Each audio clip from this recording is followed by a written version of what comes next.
Hello and welcome to this BuyBotPro video. Today I'm going to go over online arbitrage versus retail arbitrage. So I'm going to explain what both models are, what the difference is between the two, and some of the advantages and disadvantages. So in case you didn't already know, arbitrage is the act of buying something cheap and selling it for a higher price in order to make yourself a profit. So online arbitrage, this is where you are sourcing and buying items online, henceforth you keep the entire process online. So you'll go to whichever website, and I'd advise looking for any sales and discount codes to help you too, and you'll buy whichever item you're looking at, sell it on Amazon for a higher price, and hopefully make yourself a profit. It's relatively straightforward due to it being a laptop job, which then enables you the freedom to be able to source whenever you like and from wherever you are, so you can be your own boss, set your own hours. If you want to do a bit of sourcing when you've finished your day job, if it is a side hustle, then of course you can go ahead and do that. You can do it at night time, you can do it wherever you are as well. So maybe you're waiting in a long queue and you've got some time to kill, for example, you can just open your phone, take a look on the Argos website, for example, and maybe you'll buy something from there in that time. So there is quite a lot of freedom with online arbitrage, which is great. Retail arbitrage is where you are physically sourcing and buying your items. So you will go to a store, you'll find whichever item it is that you want to buy, and then you'll go ahead and buy it, list it on Amazon, sell it, and hopefully make yourself a profit. With retail arbitrage, there is enormous satisfaction with the hunt, so to speak, as it gives the business model a real feeling. So you will go to the store, you will hunt down the deals, and a lot of people do like the fact that you are in a way like hunting for these deals, and you can physically inspect the items as well, which is a perk to doing retail arbitrage.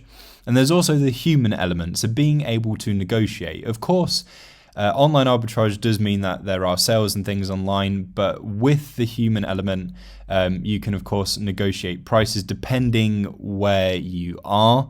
As well, there's also things like if you turned up at the store one day, maybe the boss of that store has decided that he wants to clear out this particular item, and he tells his employees on that day to mark it down really cheaply just to get rid of it. That is something that you may not get online, and it's just an in-store thing. So there's little perks and things like that to retail arbitrage, and you can also build connections. So maybe you become friendly with someone that works at a particular store, whether it's the owner or someone else, and maybe they can let you know about incoming stock or stock that they're planning to reduce in the near future. Things like that. You never know what you're going to get if you just talk to someone and build yourself a connection. So that is retail arbitrage. Some of the disadvantages to things like online arbitrage, there really isn't all that many. So if you've got no internet, for example, then obviously you can't look for anything online. You can't buy anything and things like that. So yeah, no internet, yikes.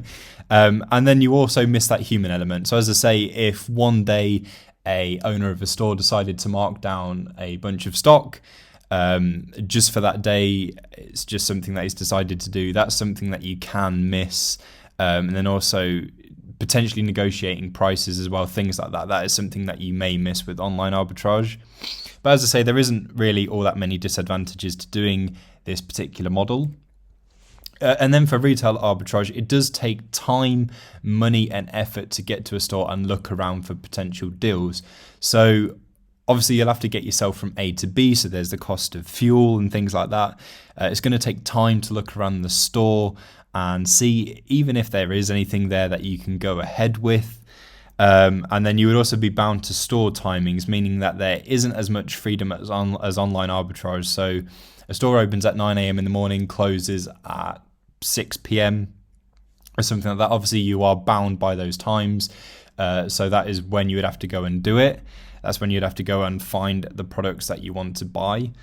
So things like that means that if you felt like doing a bit of sourcing at nighttime or something like that, you would be very, very limited by the options in terms of stores. So those are some of the disadvantages to retail arbitrage. And then also on the back of that as well, to make things like retail arbitrage a whole lot easier, if you have BuyBotPro, definitely give BuyBot Go a shot. So you can download that whether you're an iOS user or an Android user, you can download it either way. And then what you can do is when you go into store, you can scan the barcode of whichever item you're looking at, and then it will give you a full in-depth analysis. So it'll let you know things like how much profit you're going to make, let you know if you're eligible to sell the item. It'll give you the confidence score, and you can take a look at the charts as well, just to see the history of the item and how well it has been performing. So you get your analysis there, and then the store, which doesn't leave you second guessing about an item, and you can judge on the spot if you were to go ahead with it rather than buy it and find out the hard way. So BuyBotGo really is a lifesaver when it comes to retail arbitrage. And if you're doing online arbitrage, obviously definitely use BuyBotPro. You get the full in-depth analysis with one click. Within seconds, you've got shed loads of information to go with. You've got BuyBotPro Island as well, which is the condensed version of BuyBotPro, which gives you some of the key points taken from the main panel. But in BuyBotPro, you've got things like the profit again, the estimated sales, whether you're eligible to sell or not, if there's any IP issues. You've got the charts in there as well, so you can see the history of the item and what it's been doing price-wise. So there is a lot to it, and obviously having things like BuyBotPro and BuyBotGo will make both business models a whole lot easier. Now, one thing I did want to say as well is there isn't a right way. So if you choose retail arbitrage, that isn't wrong. And it doesn't mean that you can't do online arbitrage as well. It doesn't mean you can't switch. And it doesn't mean that you can't do both. There are perks to both. There are disadvantages to both.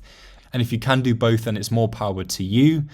Doing both means that you get experience as well, so you know what exactly both models entail. So as I say, there is no wrong answer. It's completely up to you what you choose to do and whatever it is that suits you best. But hopefully this video has helped you with your understanding of what online arbitrage is and what retail arbitrage is and what the difference is between the two. Don't forget to like, comment and subscribe. Thank you very much for watching, and I'll see you in the next video.